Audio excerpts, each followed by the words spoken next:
Next, we're joined by Stephen Nuttall, who is Head of Television for the America's Cup. Stephen has many years' experience in the sports, media and digital industries, and in 2011 he founded First Decide to help sports and entertainment businesses take advantage of the opportunities created by changes in the media industry driven by technological innovation. Stephen, thank you for joining us. Thank you. Happy to be here.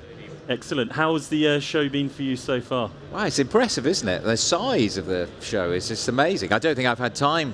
I could be here all week and you wouldn't get around all the halls. There's so many amazing things. I saw some fantastic video walls before, just like, and you still stood in front of it and thought, wow, it feels like you're actually there. So yeah, well, I mean, many really years ago, impressive. ISC, it was only a 3-day show, and they added an extra day because people were saying they could barely get around it. So yeah, I can believe that. Maybe we and need the to add crowds another. are pretty big as well. So Absolutely.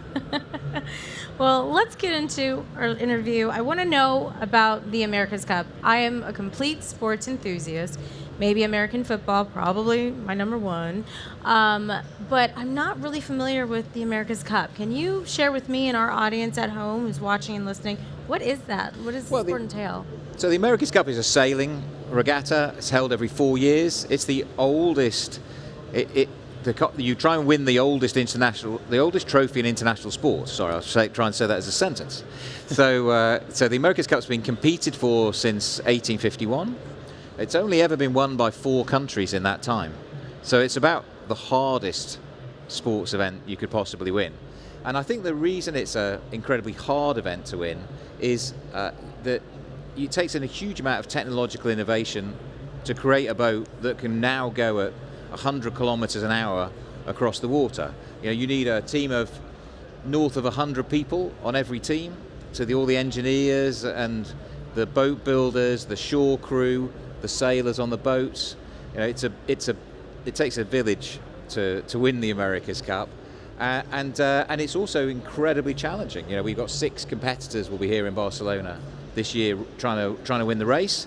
So we have the Kiwis defending it, the Americans, the French, the Swiss, the Brits, and the Italians.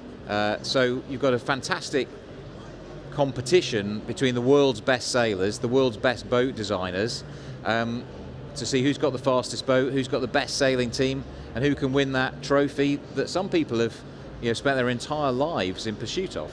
So I don't know if that sort of whetted your appetite a little bit, but hopefully it has. It does. And if you're in Barcelona, the other thing I would say is it's an amazing spectacle. It's going to be an amazing spectacle. So I'm not a swimmer, so I don't think this one's for me, but I'm a great spectator. Very interested.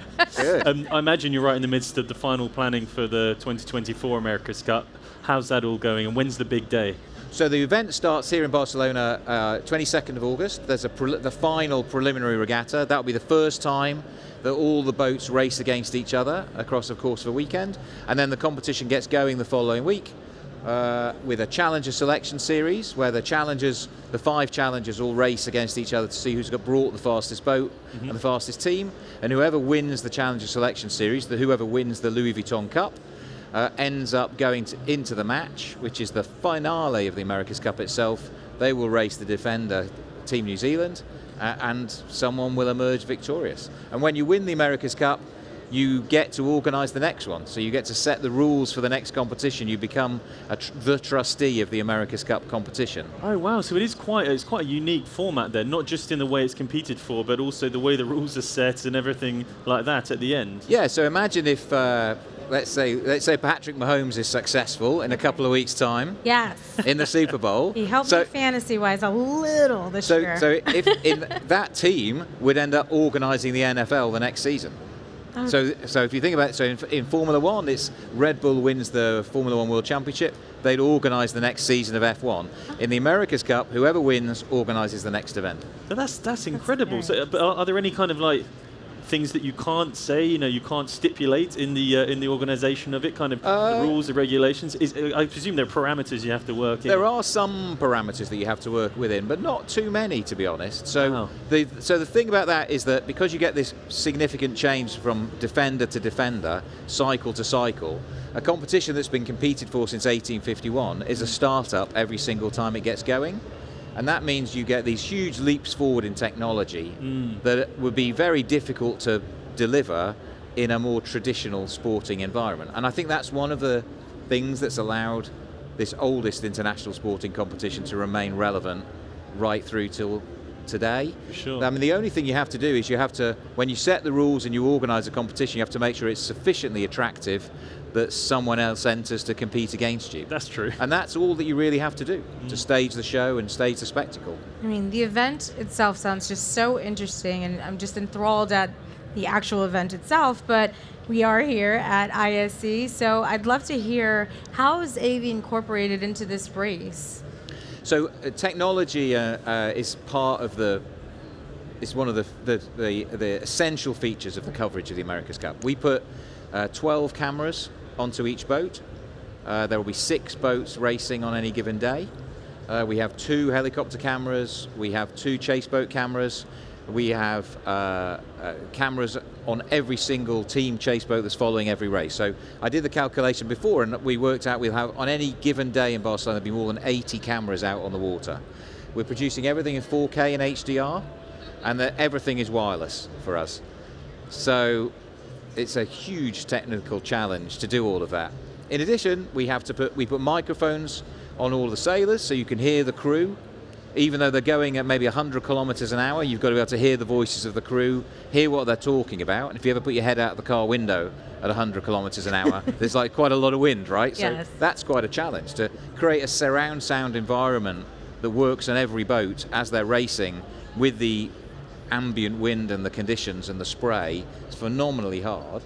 And then we also try and we have to work out the position of every boat to millimeter accuracy in 6 dimensions, because we produce all the data that's used for umpiring purposes. That's incredible, and I suppose the other thing that's really quite unique about that situation when you're producing it is that whilst you may have, you referenced Formula One earlier, whilst you may have remote cameras, wireless cameras on the cars, the rest of the broadcast is happening in a stadium, in a grandstand, and everything's there. Your stadium is effectively floating and it's moving the pitch, if you like. And I mean, you know, you're creating the virtual race box, amongst other things, and essentially you're creating a virtual stadium. I mean, what are the challenges and solutions there? Yes, so as you rightly say, the thing about the America's Cup is it's powered by the wind and you can't see the wind. Yeah.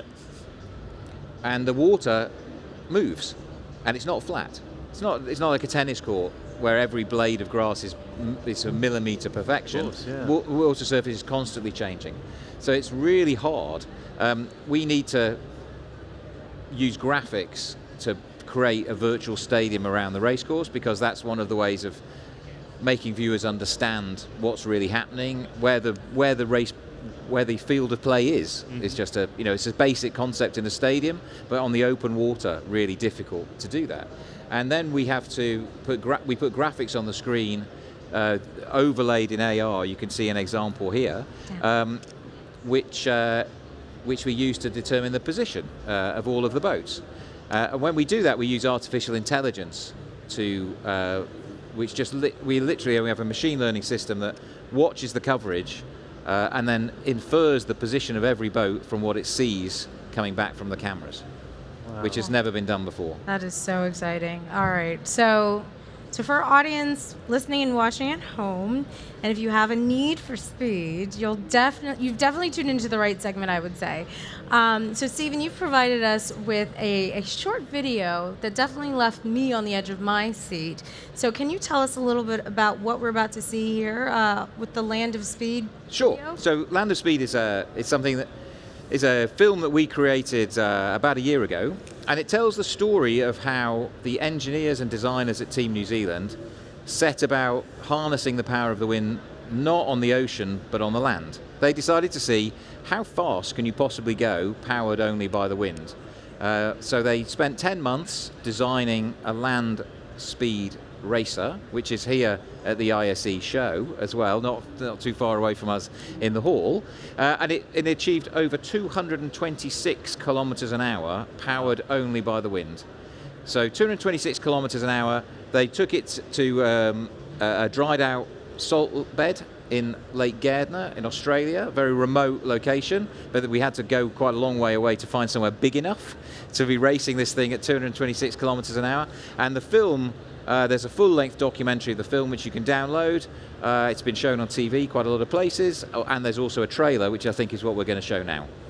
Well, I'm excited to see it. I don't think I can go that fast in it, so I'll just watch this video and pretend and put myself in there. Sure. Thank you so much for joining us today, and let's take a look right now at that video.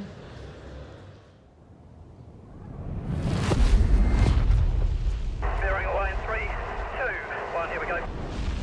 My mission is a really simple one. It's just to be the fastest human on the planet, powered by the wind.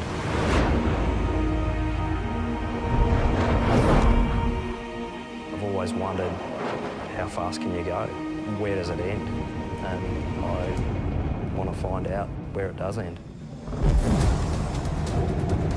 He's high, go, go, go. I think the thing that scares me probably the most is failure. 177, can't go much faster. It's not crashing and burning, it's not hurting myself, it's just failing. We're very, very close. And then that's it. It's shutting down at the end of the month. Yeah, it's pretty shit, really. Sorry, boys. A lot of people behind this project want to see me come out the other end in one piece, but if I don't push hard enough and I back off, we're not going to break the record. It's a little bit out there, but in crazy we believe. Hopefully about to be the world's fastest GPS unit. And she's all done. This is not a backyard operation. Okay, happy boys? We're going to do it full on, and we're going to push boundaries that have never been pushed before. And I won't stop until we're successful. The stakes are massively high. Slippery there. This is sort of the culmination of my 45 years on the planet. It's got to be good. Got something going wrong here. Oh, something's wrong.